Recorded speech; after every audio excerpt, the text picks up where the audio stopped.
இது பாருங்கள், இந்த பொண்ணு வந்து கரெக்டாக மதுரவாயில் பைபாஸில் டோல்கேட்டுக்கு முன்னாடி, கரெக்டாக மதுரவாயில் பைபாஸ் டோல்கேட்டுக்கு முன்னாடி இந்த பொண்ணு வந்து கை போட்டுச்சு. இந்த பொண்ணு வந்து கை போட்ட உடனே நான் நிறுத்தலாமா வேண்டாமா அப்படின்னு சொல்லிட்டு கொஞ்சம் அச்சப்பட்டுட்டு முன்னாடி போயிட்டேன் என் இருட்டில். அதுக்கு பிறகு இதோ பாருங்கள், இந்த கார் டிரைவர் இருக்கார் இல்லையா, இவர் தான் வந்து இந்த கார் டிரைவரு. இவர் எனக்கு பின்னாடி நிப்பாட்டினார். நான் இருந்தாலும் ஒரு அச்சப்பட்டுட்டு வேகமாக போயிட்டேன். கரெக்டாக மதுரவாயில் டோல்கேட் கிட்ட போயிட்டு ஒரு போலீஸ் வேனை கூட்டிகிட்டு ரிட்டர்ன் வந்தேன். பார்த்தா இந்த கார் உள்ளேருந்து 5 பேர் அந்த இந்த டிரைவர் கழுத்தில் கட்டி வச்சுட்டாங்க. கேட்டேன், உள்ள வந்து கத்தி வச்சுட்டாங்க.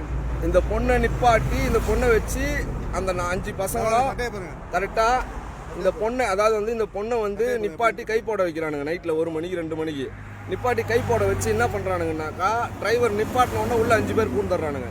5 பேர் பூந்து கையில் கத்தியை வச்சு கையில் இருக்குது மொத்தத்தையும் பிடிங்கிக்கிறானுங்க. இப்போ நான் அங்கேருந்து போலீஸ் ஜீப்பை கூட்டின்னு வந்தோடனே 5 பேரும் குடுக்குன்னு ஓட்டானுங்க.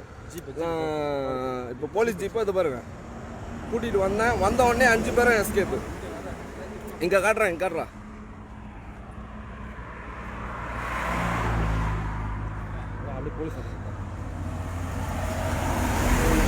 இந்த பொண்ணு தான் பாருங்கள்.